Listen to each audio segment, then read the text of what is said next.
নমস্কার বন্ধুরা, আবার চলে যাবো সব ব্লগে।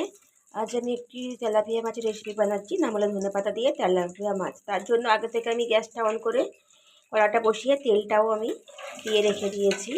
এবার এর মধ্যে মেখে রাখা আমি হলুদ আর নুন দিয়ে মেখে রাখা তেলাপিয়া মাছগুলো আমি এক করে আমি ছেড়ে দিলাম।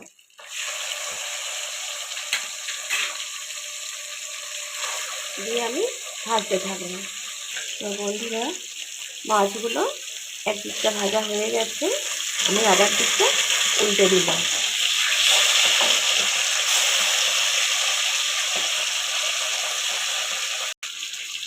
বন্ধুরা, মাছ ভাজা আমার হয়ে গেছে, মাছটা তুলে দিলাম।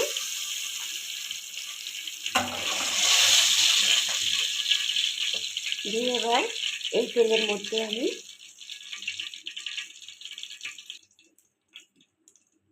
কাঁচা লঙ্কা আর কালো জিরে ফোড়ন দিলাম এই তেলের মধ্যে। দিয়ে বন্ধুরা, কুচিয়ে রাখা পেঁয়াজের সঙ্গে দিয়ে দিলাম। দিয়ে আমি কিছুটা নাড়াচাড়া করবো, লাল লাল করে একটু ভেজে নেব। লাল লাল করে ভাজা হয়ে এসছে, আঁচটা কমিয়ে দিতে হবে, বেশি আঁচ দিলে পেঁয়াজ পড়ে যাবে। এর মধ্যে কিছুটা পরিমাণ আমি নুন দিয়ে দিলাম, আর কিছুটা পরিমাণ আমি হলুদ গুঁড়ো দিয়ে দিলাম কালারের জন্য।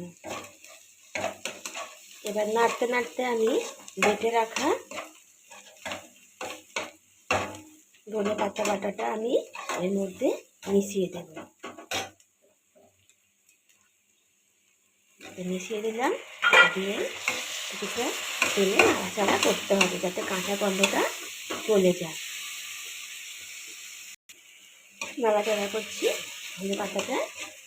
এর মধ্যে এবারে আমি জল মিশিয়ে দিলাম। এই জলটা একটু ফুটতে থাকবে, মানে 1 মিনিট 2 মিনিটের মতো আমি একটু ফুটতে দিলাম। তো দেখুন বন্ধুরা, আমার 2 মিনিট হয়ে গেছে। এবার এর আমি রাখা মাছগুলো আমি এক এক দিয়ে দেব।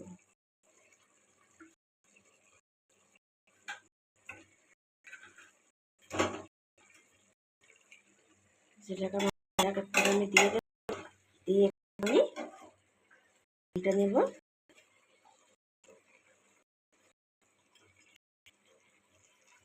উল্টে নিয়ে আমি আরও এইভাবে আমি ঢাকা দিয়ে 5 মিনিট রেখে দেব। তো বন্ধুরা, ঢাকনাটা এবার খুলে দিলাম। দিয়ে এর উপর দিয়ে অল্প পরিমাণ আমি সর্ষের তেল একটু দিয়ে দিলাম, দিলে একটু স্বাদটাও ভালো হয়, খেতেও সুন্দর লাগে। এরপরে আমি আরও 1 মিনিট আমি ঢাকা দিয়ে রেখে দিলাম তেল দেওয়ার পরে। তো বন্ধুরা, দেখা যাক এইবারে তেলটাও ভাসছে কি সুন্দর, দেখুন বন্ধুরা। ব্যাস, এই অবস্থায় আমি আর একে নাড়াচাড়া করলাম না। এবার গ্যাসটা অফ করে রান্না আমার কমপ্লিট হয়ে গেছে। এবার আমি এটাকে পরিবেশন করব। বন্ধুরা, বাড়িতে বানিয়ে খেয়ে দেখবেন কেমন লাগে ধনেপাতা দিয়ে তেলাপিয়া মাছ। আপনারা সবাই শীতকালে সুস্থ থাকুন, ভালো থাকুন এবং ভালো ভালো রান্না করে খান, এবং আমাকেও পাঠাবেন। এবং আমার এই রান্নাটা কেমন হয়েছে কমেন্ট করে জানাবেন। এবার আমার চ্যানেলটাকে সাবস্ক্রাইব করবেন এবং লাইক দেবেন বন্ধুরা।